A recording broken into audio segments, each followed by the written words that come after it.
بسم الله الرحمن الرحيم، والصلاة والسلام على سيدنا محمد النبي العظيم وعلى آله وصحبه الكرام أجمعين. إجابة على أسئلة الزوهريين المتكررة والكثيرة. سؤال: هل يتزوج الزوهري؟ وهل ينجب الزوهري؟ الجواب: نعم، يتزوج الزوهري وتكون له أسرة وتكون له ذرية، أولادا وبناتا، إذا أراد الله له ذلك طبعا، فهو مثل باقي الناس في هذه المسألة، أي تكوين أسرة والزواج والإنجاب وغير ذلك. فلا تصدقوا المشعوذين والنصابين الذين يعطونكم طاقة سلبية ويخوفونكم وخوف من كونكم زوهريين. بالعكس، العالم يحتاج السلالة الزوهرية لنشر طاقة الحب والأمل والخير والسلام. سؤال: هل لا بد للزوهري أن يتزوج من زوهرية مثله والعكس صحيح؟ الجواب: أن يجد الزوهري زوجة زوهرية تبادله نفس المشاعر والفكر والروحانية شيء عظيم وجميل جدا، لكن على حسب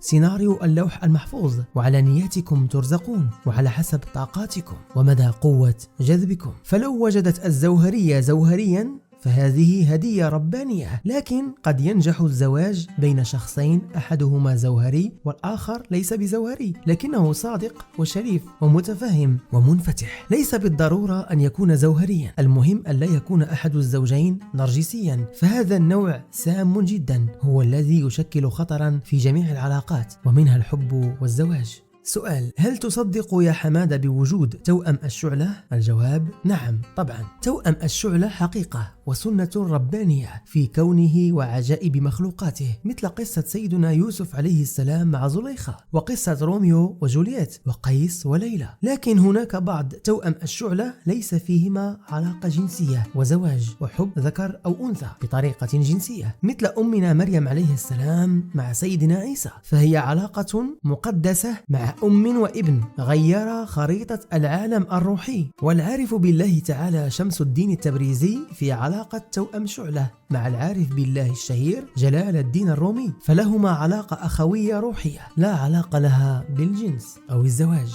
وهناك أيضا توأم الروح، قد يكون أكثر من شخص في هذه التوأمة، نجد 3 أو 4 أو 5 أو 6 أو عائلة روحية لديهم انجذاب لبعض. سؤال: هل الزوهري قد يكون ساحرا وخبيثا ومشعوذا؟ جواب: لا يمكن. الزوهري مصطلح مشرق فيه ازدهار وإزهار، لا يميل للشر. وإذا وجدتم شخصا لديه علامات تشبه الزوهريين مثل الخط القاطع أو حرف M أو نجمة خماسية أو سداسية أو علامات أخرى، وهو ساحر أو مشعوذ أو كذاب أو نصاب، فاعلموا أنه روحاني شيطاني ظلامي صاحب طقوس وليس بزوهري، ليس بزوهري أبدا. سؤال: هل الزوهري قادر على تغيير القدر؟ الجواب: نعم بإذن الله تعالى، الكل قادر على ذلك بدرجات متفاوتة، لكن الزوهري بالخصوص قادر بشكل كبير لأن له طاقة عالية، وهو ولي من أولياء الله تعالى على حسب مكانته ودرجته، وإذا ركز بقلبه مع تحقيق هدف ما فإنه يحدث كما تصوره وعلى حسب همته وعزيمته وتخيله. ومن قال أن هذا شركا فهو جاهل، لأنه ينكر أن الدعاء مثلا يغير القدر، والصدقة وبر الوالدين وغير ذلك، ادعوني أستجب لكم. وإذا أصبح الشخص وليا لله تعالى سواء الزوهري أو حتى غير الزوهريين، فإن الله يصبح سمعه وبصره ويده كما بالحديث القدسي الصحيح. سؤال: هل الزوهري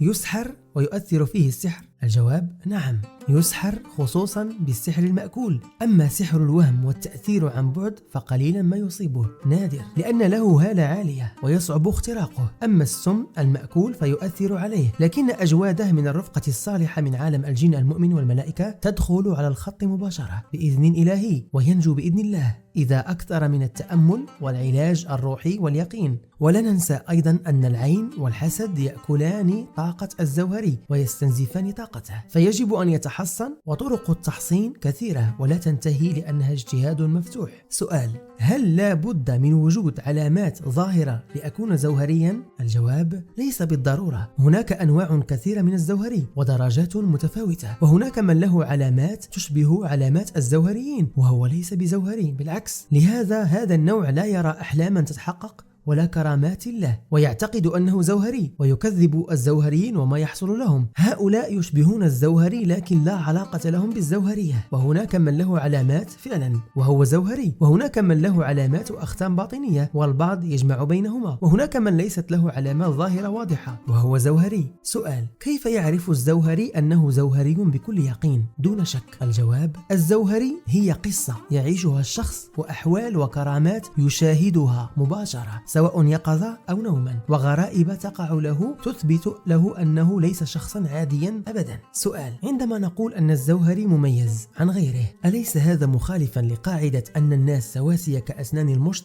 جواب: ومن قال غير ذلك أن الناس ليسوا سواسية؟ بالعكس، أولا لا للعنصرية، ثانيا الناس ليسوا سواسية من ناحية الروحنة والبركات، بل بالأدلة القرآنية أن الله ميز أهل العلم على أهل الجهل. هل يستوي الذين يعلمون والذين لا يعلمون؟ وأن الفرق أيضا معروف في التقوى، وأكثر الناس تقوى وبرا ونورا وسلوكا حسنا هم الزوهريين. ثم إن الله فضل البعض على البعض في الرزق، وهذا بنص قرآني كريم، فالزوهرية نوع من الرزق بل أحسن رزق. مثال بسيط: لدينا لاعب ونجم كبير في كرة القدم، هل هو نفس الشخص الذي لا يعرف أبجديات الكرة وكيف يداعب المستديرة؟ هل سوف نقول من باب أننا سواسية لا بد أن يكون النجم الفلاني مثل شخص عادي لا يعرف كرة القدم؟ هل يستويان؟ وهل الحجر العادي هو الحجر الكريم؟ وهل ماء زمزم هو نفس ماء الصنبور من ناحية القيمة والطاقة؟ كذلك الله ميز شخصا عن آخر ليس ظلما، لكن كل على حسب استعداده وتلقيه لتجليات الإلهية وما يستحق، وكل بني آدم مكرم. بسم الله الرحمن الرحيم. ألف لام ميم. ذلك الكتاب لا ريب فيه هدى للمتقين الذين يؤمنون بالغيب ويقيمون الصلاة ومما رزقناهم ينفقون والذين يؤمنون بما أنزل إليك وما أنزل من قبلك وبالآخرة هم يوقنون أولئك على هدى من ربهم وأولئك هم المفلحون. إن الذين كفروا سواء عليهم أنذرتهم أم لم تنذرهم لا يؤمنون ختم الله على قلوبهم وعلى سمعهم وعلى أبصارهم غشاوة ولهم عذاب عظيم. ومن الناس من يقول آمنا بالله وباليوم الآخر وما هم بمؤمنين يخادعون الله والذين آمنوا وما يخادعون إلا أنفسهم وما يشعرون. في قلوبهم مرض فزادهم الله مرضا ولهم عذاب أليم بما كانوا يكذبون.